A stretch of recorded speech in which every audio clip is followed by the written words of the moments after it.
عيوني أشوف لنتابع سويا وعلى الهواء مباشرة أحداث المباراة التي ستقام بعد دقائق بين منتخبنا الوطني ومنتخب البرازيل، وذلك ضمن مباريات كأس العالم للناشئين والمقامة حاليا في كندا، مع دعواتنا لمنتخبنا بالفوز في هذه المباراة والمباراة القادمة إن شاء الله. As they will try to set things up in their own end. We'll watch the two systems develop in the early going of the game and see who is going to use what. Shaglin moves it up ahead for the Saudis. That's Zahid, number 11, after it. Missed it, gets it back now. They try to move it in, helping him out, Marzouk. He will twist and turn. Being pressured there, and the Brazilians able to move it back out. Pretty good supporting contingent from both sides. And always a Sambas impressive.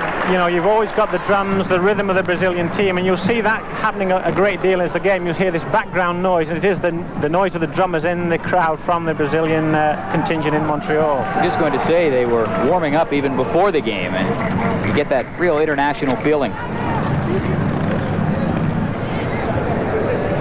Always testing in the early stages of a game. Players are nervous, they just want to settle down, get a touch of the ball. Brazil obviously want to get that goal. Aziz on the far side, that was number 10, trying to punch it in towards the net. It'll come back. Rogerio trying to move in. He runs into heavy traffic. Rogerio moving it up there. Alberto! Goal!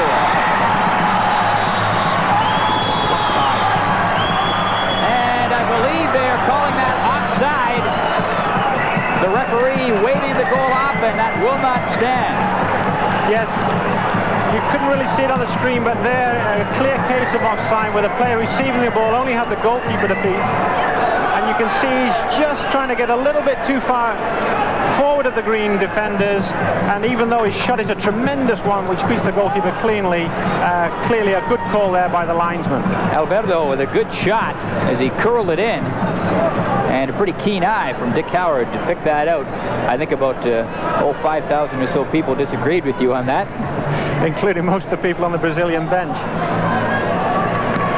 Making headway, Moshaid up on the near side. Ferdinand. Marzouk. And his aim was not true. Excellent start to the game, but when you see, you know, two quality attacks like the first one by the Brazilians, you know, and Soviet referee in this game. First line judge is Korean, and the two other officials rather, are Canadian.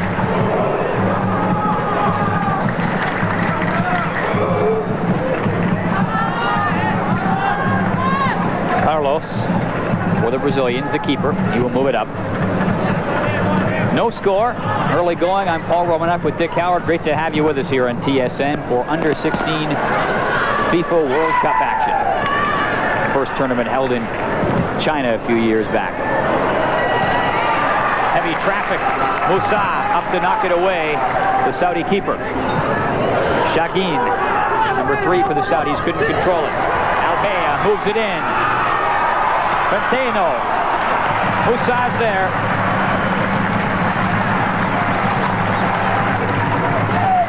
Excellent opening to the game. Continue there. Plays for the Portuguese club in Brazil. Obviously a player of the future, but what an opening for the game. The first few minutes we've had 2 clear opportunities, one at each end of the field, and a goal disallowed.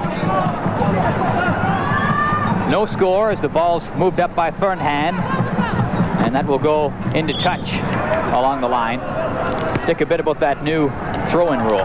Well, it's a very good rule actually, because it's designed to stop players cheating a little bit and trying to gain an advantage by moving further down the line than when the ball went over for a throw-in, and if that happens, the other team gets possession of the ball, and it's a new rule by FIFA, but certainly a very good one. Moshaid with the throw-in, forwarded up by Alzabet. But the Brazilians so good with that ball. We'll talk about that as the game goes on. They are perhaps the Gretzkys of the soccer world, the way they are so nimble and quick in heavy traffic with that ball. It really is a pleasure to watch, even if they're not winning all the time. Tremendous athleticism really about Brazilian football. Jose Teixeira there, the Brazilian coach, has really molded an exceptional team. Always a great deal expected, though, of Brazilian teams. When you put on that yellow jersey, you know, you're looking at a team that's been in every World Cup at the senior level, has won the last 2 youth tournaments, and is expected to do very well in this tournament. A lot expected of this team, but there's a lot of talent on the field on both sides tonight. Albea tackled. That was Shalgan pulling him down. Brazilians with possession.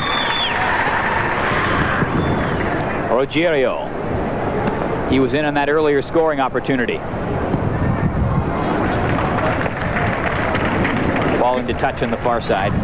Good defending there, and the thing that you don't see too much with the Brazilian team, but Saudi coaches obviously got to look out for those kind of long balls where the play is switched from one side of the field to the other. The Brazilians are very adept at this, and it's a tactic that works very well.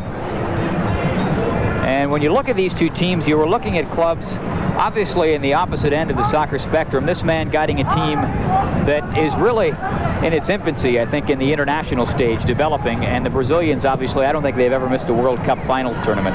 They have never missed one, and that's why so much is expected of them. But the ironic thing is that in Saudi Arabian football in recent years, Brazilian experts have been imported to develop the game in the country. So you'll see that Saudi Arabian teams will tend to have a little bit of a Brazilian flavor to them, which is rather ironic. So it's sort of the Brazilian Arabs playing against the true Brazilian national team. There you see an example of that throw-in rule.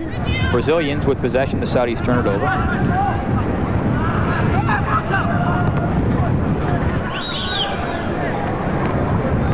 Paulo Nunes, number 7 for Brazil, trying to come up with it.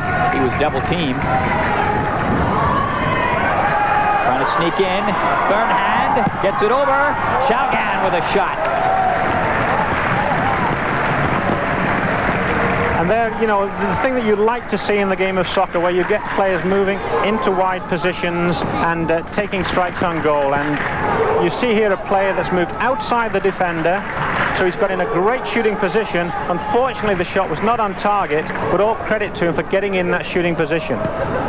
Shalgan, the marksman, his aim not quite true on that occasion. And again, in case you just joined us, we are using the nicknames primarily for the players on both of these teams, and that is, of course, the international custom when you get a club like Brazil or Saudi Arabia. Our luck in this game, both players, both teams, with the players having extremely long names because of the customs of their respective countries. And I've been spared the blessing of announcing the Saudi Arabian lineup thus far, Paul, because you're quite right, there's so many nicknames used for both teams. It's been very difficult to get the starting lineups and the correct names from both delegations, and hopefully we'll have the Saudi Arabian lineup very shortly. For a couple of Smiths and Jones. Alberto trying to move it up, and number 17 Alberto will back off as the ball is turned over. Khalid with it for the Saudis. Whenever you see free kicks in this part of the field, you don't know what to expect, because some players even try to shoot from this range, and it looks as though he's shaping up to do just that. Good goalkeepers, no problem. Alberto, of course, had that glorious scoring opportunity earlier in the match. That was waved off, ruled offside by the official. I think actually what happened there, Paul, was the player put his hand up and sort of obstructed the goalkeeper in playing the ball, and you must allow a goalkeeper to clear the ball. You cannot obstruct him in any way. The Brazilian keeper Carlos moving it up on the far side for Sandeo. He will return the favor to Rogerio. Alberto under some pressure, trying to get it up to Bentineo, but that is called back. A good officiating here early in the game. Alexei Spirin, the Soviet referee, calling it tight and not standing any late tackles, which is good officiating. He's stamping his authority on the game and making sure that there is no illegal tackles early on. Khalid forwards it up, trying to get the return on the give and go, running into again heavy traffic, getting tangled with Albea. How much pressure is there on the officials in a tournament like this? There's a tremendous amount of pressure because one of the things, of course, is the difference in language. Here you have a referee from the Soviet Union, a Korean linesman, along with Ern Foote from Newfoundland, one of our fine Canadian FIFA officials. So you've got quite a challenge there in language, let alone interpretation of the rules. But Alexis Spirin, one of the fine FIFA officials here at the tournament. Saudis trying to set something up. There is no score in the game. Carlos coming out to control it. Shalgan coming in for a close greeting. Carlos moves it up.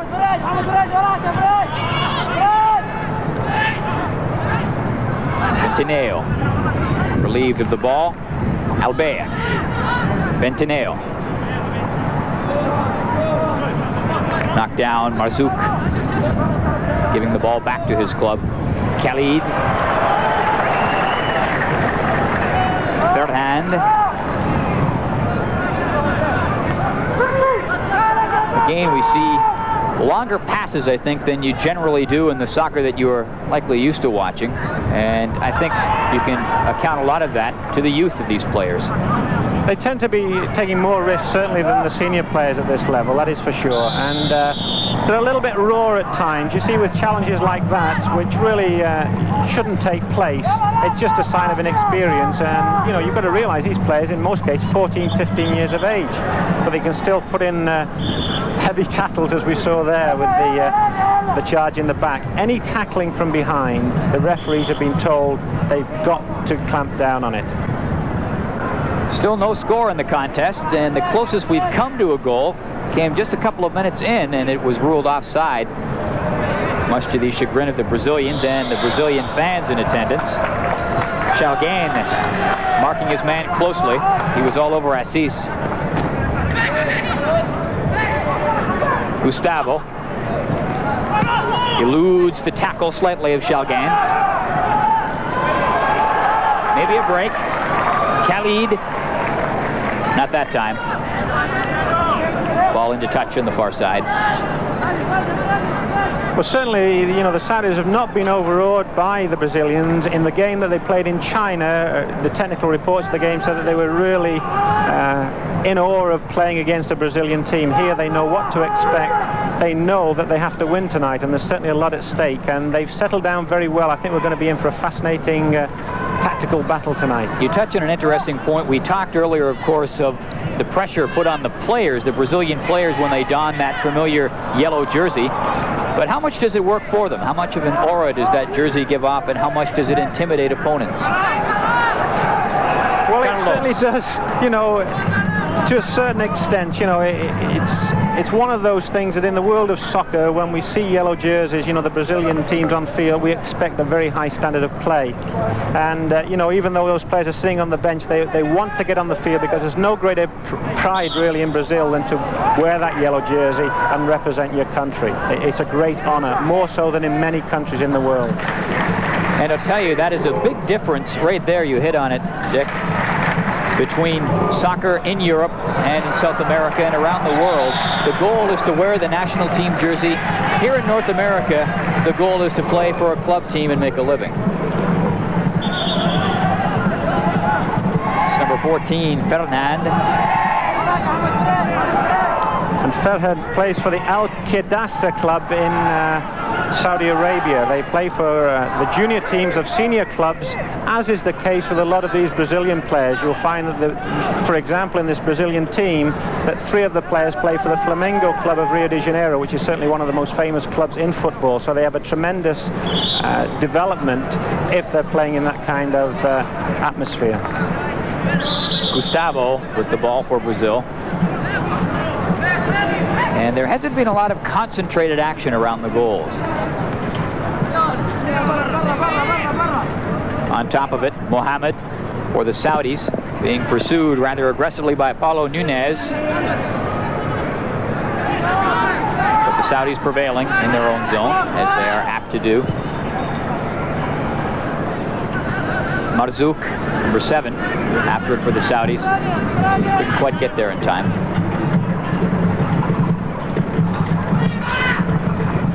Albea. Alberto. tried to bust through. Musa out to contain the ball. In that kind of situation, you know, trying to exploit the pace of, you know, one of the forwards who's got a lot of pace about him, and I think a player we've got to look out for, Alvaro. But they're 3 green shirts, 1 yellow jersey. In those kind of situations, you're not going to see the attacking player have too much luck, and that was the case before. Good defending by the Saudi Arabians. Just under 25 to go. Of course, they play 40 minutes in this tournament, not the traditional 45 and a half.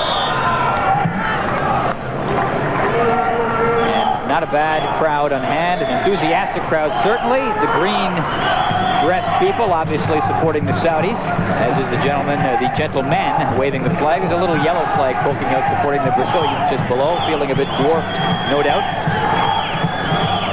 There is no score. I'm Paul Romanoff with Dick Howard. Good to have you with us here on TSN for FIFA Under-16 World Cup action, and a tournament that is being long anticipated by soccer people here in this country.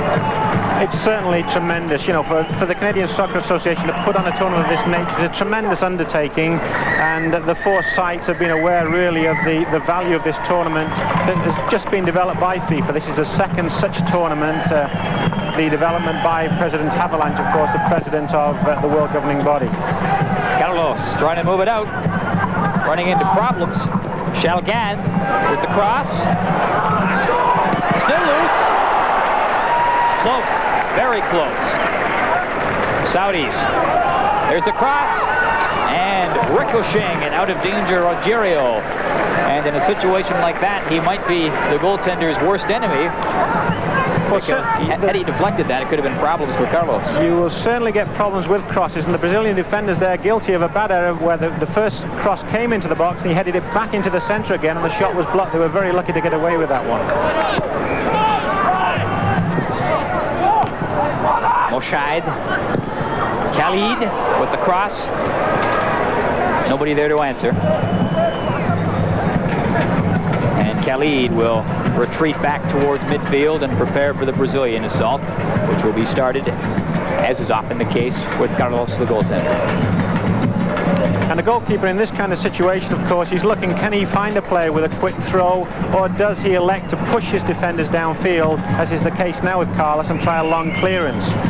You've got that choice of one or the other, and he used the clearance well there because Brazil have got possession. And the hang time on that ball would make a football kicker envious. It was way up there. Albea dipping and diving, losing the ball though. And comes into touch on the near side. Dick, of course, you're someone who used to master that craft, goalkeeping. How underrated, how overrated is it as a position in this sport? I think in the sport of soccer, goaltending really, it means often the difference between winning and losing, and it's certainly in a tournament of this nature, good goaltender will really keep you in games you shouldn't be in, and will make key saves that will ensure that you're going to the next round. So it's critical that there is good goaltending, and unfortunately for Brazil in recent years, they haven't had too much good goaltending, and despite the marvellous attacking play, they've had a little bit of an Achilles heel between the posts in recent years. Anybody in this tournament who is perhaps the heir apparent to be the world's next great keeper? Because I know many soccer people feel that really in the last 4 or 5 years there hasn't been a man who has been of superstar proportions filling that position. Probably in the world of soccer you'd look at a Peter Shilton, who is now closer to 40 than 30, to be one of the top goaltenders. You know, you mature later. He's probably at the top of his art, but there aren't too many. Desaev, the Russian, is up there, but certainly not as many as has been in the past, and there's a dearth of world-class goalkeepers.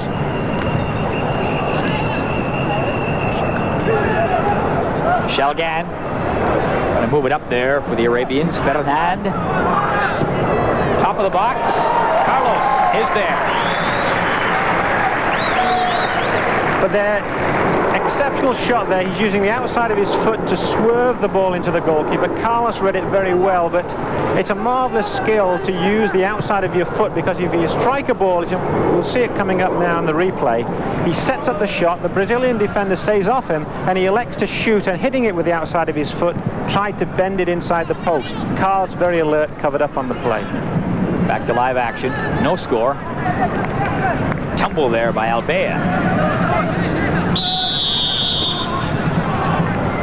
Mohammed will forward the ball back, or backward the ball back, if you will, and very animated Saudi bench.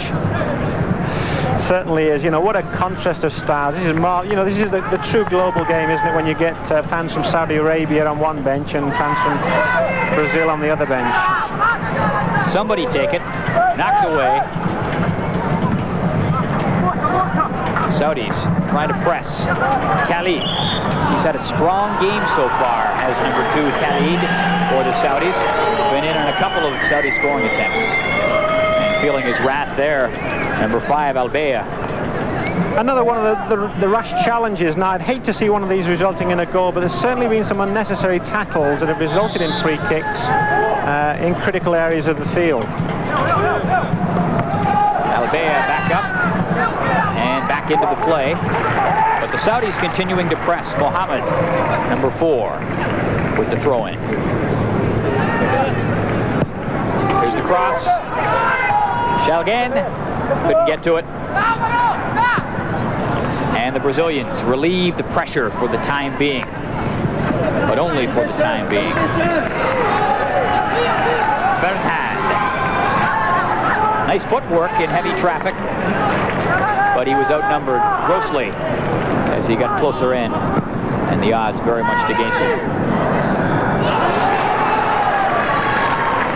Zahid tried to drop it back, looking for some help, but the reinforcements had not yet arrived. Albea moving out for Brazil. Bad error there. Pintado coughs up the ball. Shalgan is in front, looking for the cross, but it doesn't come.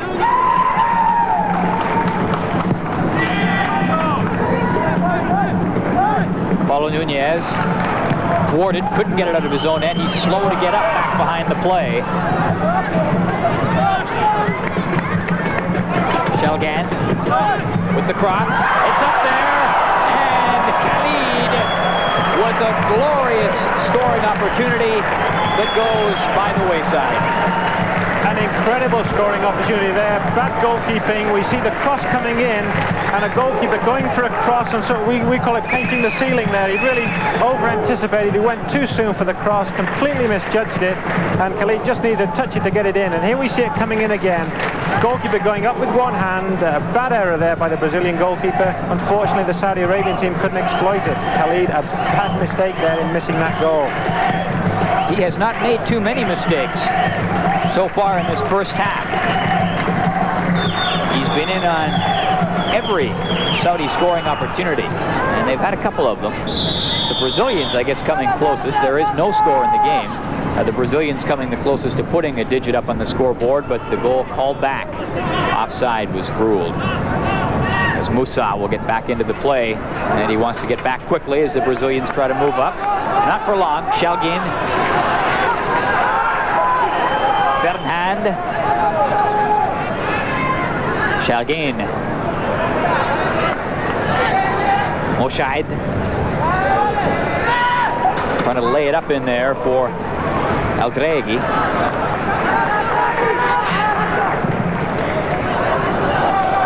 There's one of those long passes you heard Dick refer to earlier, and so far not many of them are clicking, Dick. Well, you've got to exploit situations when you get that 1v1. If you've got your attacking player isolated against a defender and he's got a little bit of pace about him, you've got to try and exploit that. Unfortunately, the quality of the ball from the back to the front players on the Brazilian team hasn't been as good as it should be, and that's why the Saudi Arabian defenders have covered up very well. But you've got to watch it because there's a lot of pace with these three front players of the Brazilian team, and if you give them a chance, they'll be gone. Going back a couple of steps here, but again, I look at that field and I marvel that they are playing football out there right now, because 24 hours ago, the only part, as you may have seen in the opening, that was above the water line was that center circle where the ball is right now. It was a mess. But the field looking very playable at this point. In fact, all credit to the drainage system of the field, because at midnight last night, all the water had gone from the field.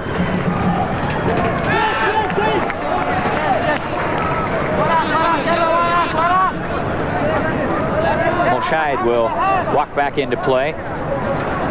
And he's being marked rather closely by Alberto of the Brazilian squad. There's the throw. It's up, but cleared. And the Brazilians save for that opportunity that was called back earlier in the game. Really, I don't think Dick impressed as much as the Saudis, and that's surprising. They certainly haven't. Saudi Arabia know they've got to get that early goal because it's going to help so much to settle the team down, and they're pushing players forward in an attempt to get that goal, and they've been very unlucky on several occasions. But Brazil, you've got to watch the counter-attack. In other words, when they have suddenly got possession of the ball in their own defending third of the field, they will get that ball up very quickly to try and catch the Saudi Arabian defense off guard. It hasn't worked thus far, but you've got to look for it. Ferhand feeds it back. Didn't have much room to go the other way.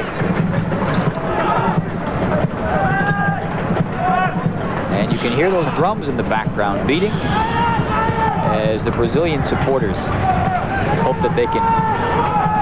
Brazilian fans really are known throughout the world. They were a marvelous sight in Guadalajara in Mexico in the World Cup, and they're evident anywhere a Brazilian team is playing, and you'll always hear those drums. Ferhand drops it back. Marzouk for 7, could not quite control it. The ball out, and the Saudis. There's the drums. They sort of play a tempo about the game, you know, and the drums dictate that tempo, and you'll hear them whenever there's Brazilian teams playing. And on the other side of the coin, or the other side of the field, if you will, the Saudis. Exactly. It's tremendous. You know, if you look at the distances these fans have to travel to games, because some have come in from Saudi Arabia specifically to cheer on their teams.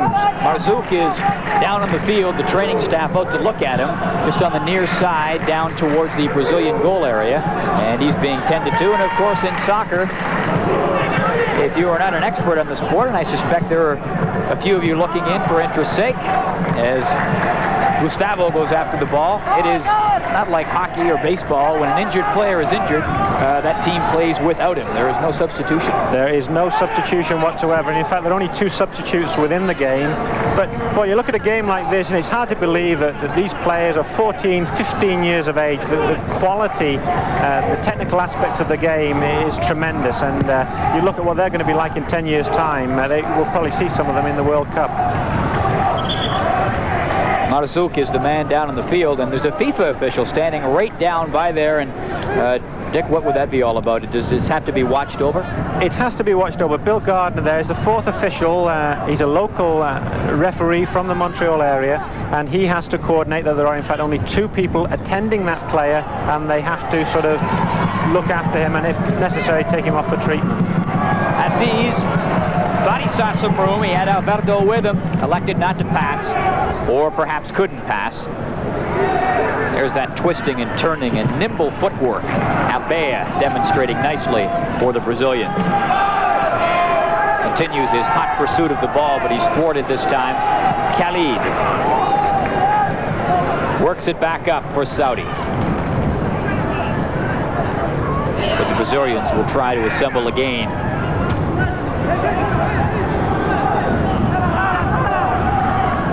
Ferhand, Aldregui,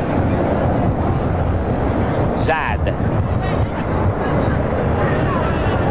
not much room. Alberto,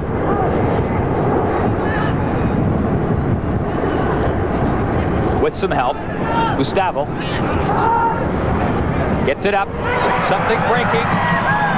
Beniteno didn't quite have the angle. Unfortunately, Bentinho had a horrible time on Sunday in the game. He'd missed several good opportunities, and you know, with strikers you've got to have that confidence, and Antonio Bentinho there plays for the Portuguese club, stubbed his toe I think in taking that shot, and that's not the kind of thing you want to do. He wants to get those shots on target because it's quite a good angle there, and the goalkeeper really wasn't set. He wasn't at a good angle, and he might have been able to squeeze it between him and the post.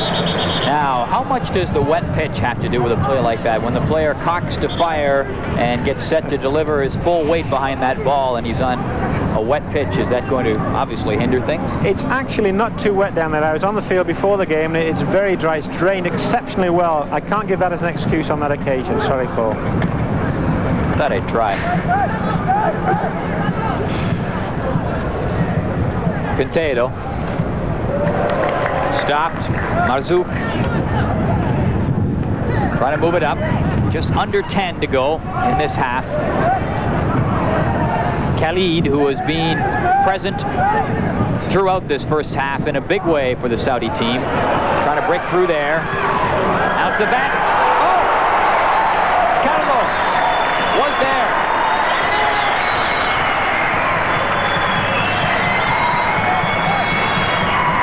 Marvelous strike on goal. Here again, using the outside of the foot, but exceptional goalkeeping by Carlos. That time, he saw it all the way, deflected it over the crossbar, but what a tremendous shot on goal here by the Saudi player. An exceptional goalkeeping to twist in midair, because that ball was swerving, it was hit with the outside of his foot, and that was a quality shot and an exceptional save by Carlos. Number 16, Al-Sabat for the Saudis, delivered the shot, and Carlos turned it back. Corner. There's the cross. Carlos standing tall again. Both literally and figuratively. He is a tall player, well suited to his position. But a little bit of luck on that occasion, because there he got it, his fist on the ball. He's trying to punch the ball. When you punch it, you've got to get it outside the penalty area. You can't put it up again and it becomes up for grabs. And there he was fortunate to grab it again, but not good goalkeeping there. You've got to make sure those punches go outside the penalty area to clear the danger. Zeros on the scoreboard, but opportunities, if they scored those, we would perhaps have to give the nod to the Saudis. This man has been very, very busy in this first half. Alberto for 17 up there for Brazil. Not quite. Bentineo, who had a chance earlier, also turned back. Saudis will come out.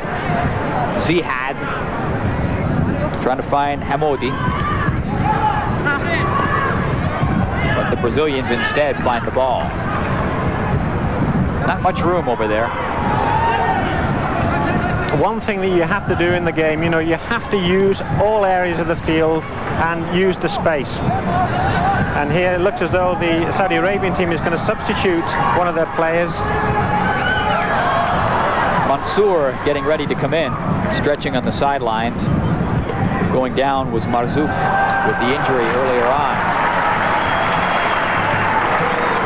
Now that is incredible confidence. I don't think you'd see too many Canadian players attempting that, where you have a defender with all the confidence in the world just lifting the ball over the head of the attacking player into his goalkeeper's hands. Incredible arrogance in doing that. Only a Brazilian would attempt it in his own penalty area. Canadian coaches would probably tear their hair out at that.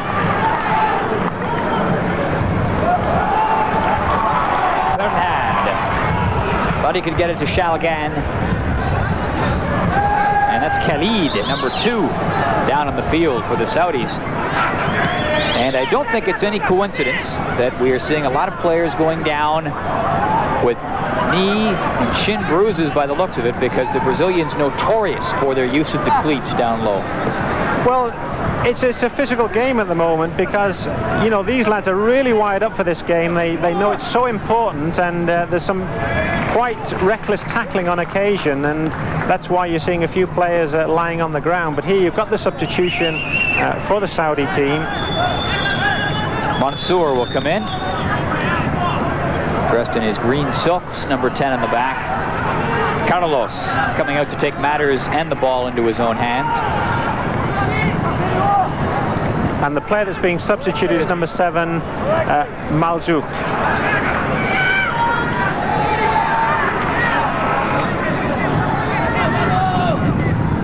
Bentineo going after that ball, headed off at the pass by Moshaid, who got back there with the speed of a gazelle, as he could see that starting to open up. And there you see the referee using his linesman very well. The flag went up very early when the ball was played. There was only the goalkeeper between the Brazilian player and the goal, so it was a clear offside. Stoppage in play. Now you can get the substitution. And the good thing about soccer is that you can see a number put up by the fourth official, which indicates which player is being substituted, which certainly helps the fans and also the players on the field, obviously. Because there have been instances in games where players have refused to come off the field. If you hold the number up, it means he knows he's got to go off.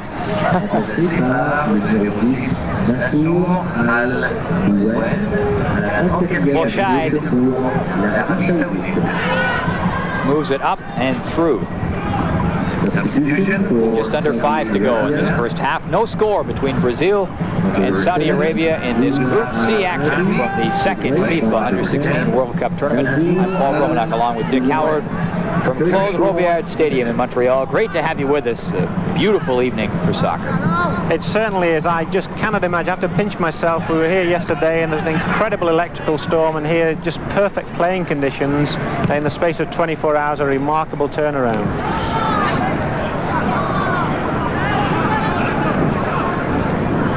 Fernand trying to feed it up into touch on the near side. Gustavo.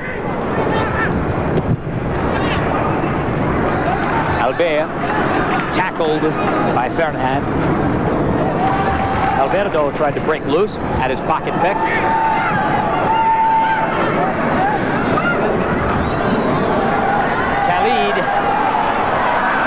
The ball gets there, he does not. Boy, he's had a good first half.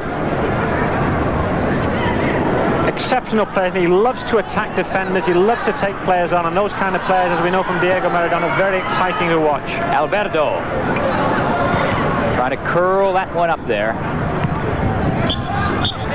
but no can do that time.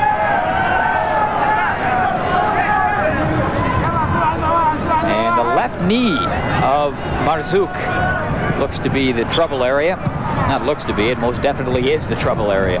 And, you know, good training. You know, you look at this kind of situation, he's got the ice packs on the knee, so he's trying to reduce the swelling of the knee. And this is, you know, good application, really, because you've got to treat injuries immediately as they happen, and then you won't have any problems, and he'll hopefully be ready for the next game. And if you are a young athlete, then I'm sure you can identify with what he must be feeling like. It takes these teams on the average of 2 years to get to this point, to come to a tournament of this magnitude. And there he is on the sidelines in the second game. Very disappointed, I'm sure. Gustavo trying to cross it up there.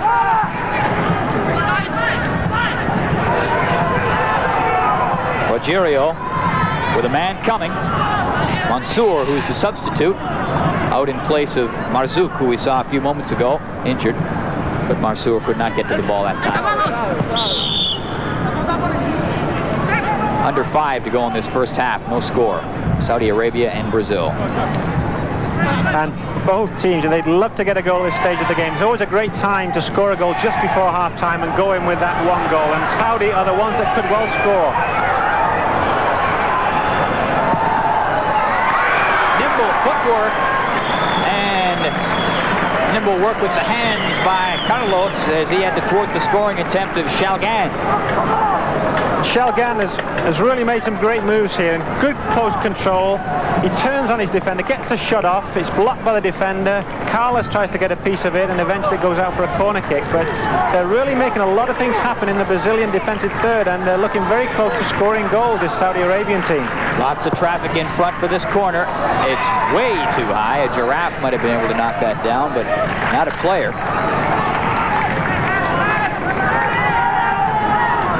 And the Brazilians with possession. Mario Carlos.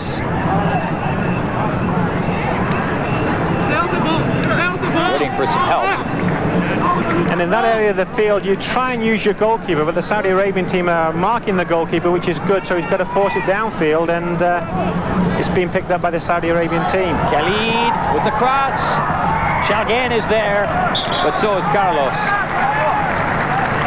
And again, all kinds of problems in this Brazilian penalty area. Carlos is a very good line goalkeeper, as we saw about that exceptional save that he made, but he's very vulnerable on crosses, and several balls have been played in. He hasn't really picked them up, and there have been a few problems, and certainly the Saudi Arabian team are trying to exploit this with regards to the weakness of the Brazilian goalkeeper on cross balls. Khalid with the cross, another chance at the corner. That one's a little bit lower than their last attempt, but again, nobody unmarked in front where the traffic very heavy.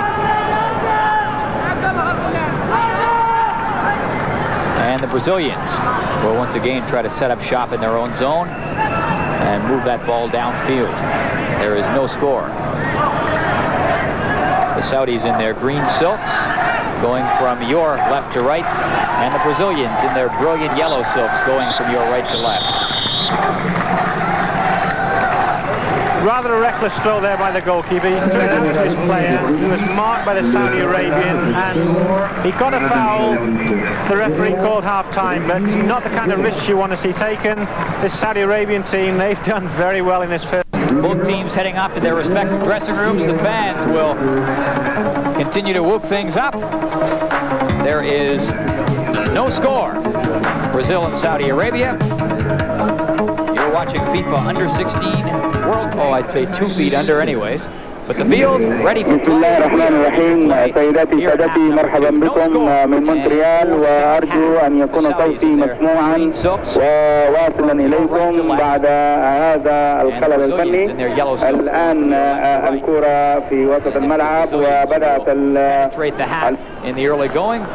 Quickly, however, they're turned back, and Khalid, one of the gentlemen we talked about as being so predominant in that first half, forwarding the ball down for the Saudis.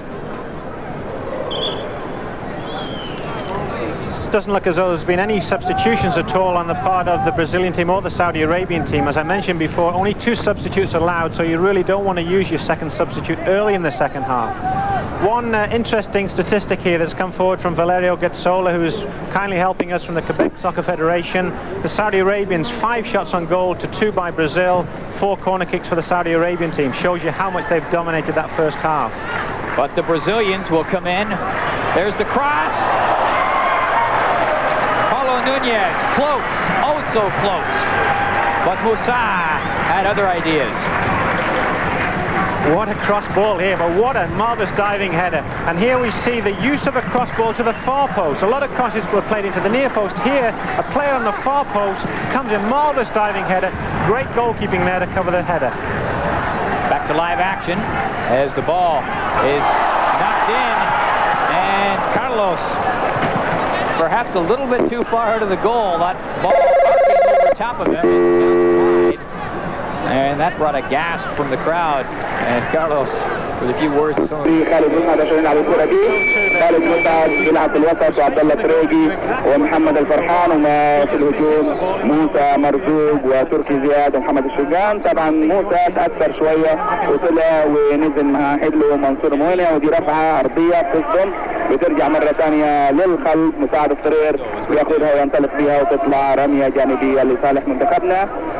زي ما احنا عارفين انه هذه البطوله هي البطوله الثانيه للناشئين تحت 16 سنه، وهجمه بترفع الكره دي مره ثانيه ويلا منصور بيضمها، وطبعا بتتلعب تنقطع مره ثانيه، والفرحان اللي بذل ايضا هو وزملائه صوره طيبه، وهذه هجمه خلينا نتابعها. طبعا يظهر ان الشوط ده هيكون اكثر حماس واستعداد طبعا، وزي ما احنا عارفين انه فريقنا ومنتخبنا ايضا خطا بشويش اخوانا بشويش. على كل فرصة الآن إن احنا نتكلم ونديكم بعض المعلومات اللي حصلت. طبعا كل المجموعات، طبعا كأس العالم ده هو الكأس الثاني اللي بتتلعب، وكانت المسابقة الأولى في الصين، وزي ما احنا عارفين عندنا 4 مدن بتتلعب. المجموعة الأولى بتتلعب في تورنتو، فيها قطر ومصر وكندا وإيطاليا، وبعد ما اتلعبت المباراتين لكل فريق أصبح ترتيب تلك المجموعة إيطاليا الأولى وقطر الثانية ومصر الثالثة وكندا الرابعة. المجموعة الثانية اللي بتتلعب في سان جون اللي هي بيقولوا نيو برونزويك، دي فيها وامريكا وكوريا الجنوبيه وساحل العاج والاكوادور، واصبحت نتائجها كالاتي: ساحل العاج وامريكا والاكوادور وكوريا، وقاموا اللاعبين ايضا منتخبين. ومجموعتنا طبعا المجموعه الثالثه اللي في مونتريال اللي هي السعوديه واستراليا والبرازيل وفرنسا. ولسه ان شاء الله اليوم طبعا مباراه حقتنا هذه والمباراه اللي بعدها، ومن بعدها حيبان الترتيب بعد اليوم الثاني. والمباراه الرابعه والمجموعه الرابعه اللي هي عباره عن نيجيريا والمكسيك وبوليفيا والاتحاد السوفيتي، وترتيبها روسيا الاولى ونيجيريا الثانيه. طبعا عندهم 3 نقاط كل واحد، وبوليفيا الوقت نقطه والمكسيك برضه نقطه. في تسلل.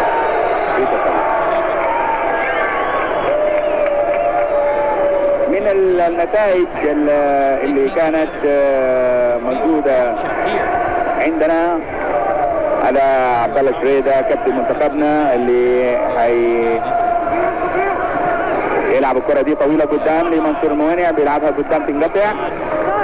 وقلت انه الشوط الاول انتهى بالتعادل بدون اهداف، والان كره مع الفريق البرازيلي وكره طويله قدام بيجري عليها عبد الله شريده، لكن بيسيبها الجهه الثانيه لمساعد الطرير، بياخذها بلمها لكن بتنقطع منه، بترجع مره ثانيه بياخذها منصور موانع ومساعد بعد يمساعد الكره دي بسرعه على طول وما في داعي نلف وندور، وتطلع الكره دي بعيده ويزيل خطرها.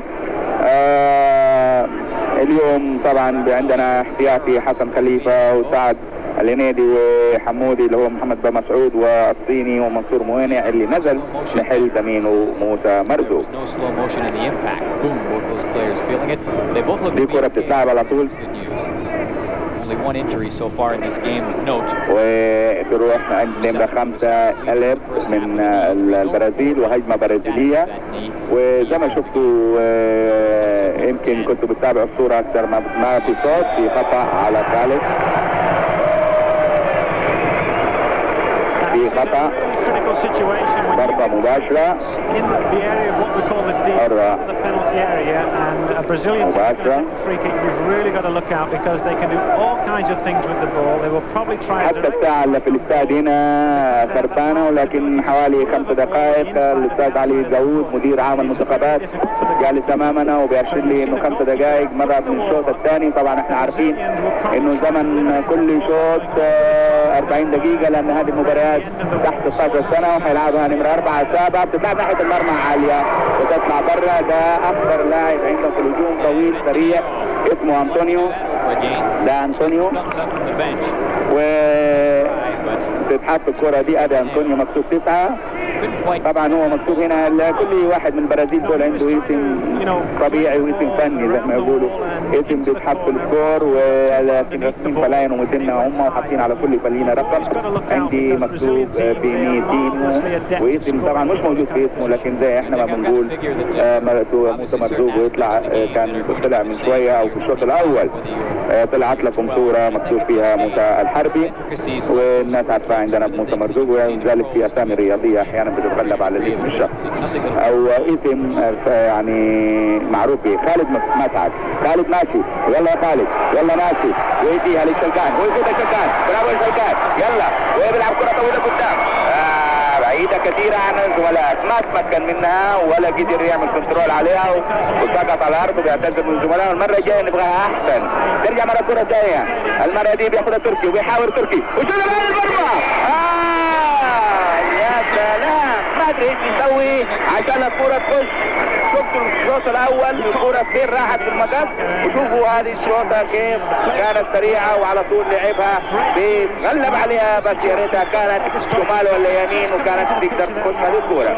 اليوم مباراه كبيره لازم تنتهي ان شاء الله لصالحنا والكل مستعد لها، واولادنا الحمد لله زي ما انتم شايفينهم بيلعبوا مباراه اكبر من كبيره، بيلعبوا كره سعوديه نظيفه في المظهر في المستوى في الاداء على السمعة الطيبة اللي كسبها منتخبنا السعودي في مونتريال في المباراة السابقة، واللي تحصل عليها فيها ذا بيست تيم او الفريق الاحسن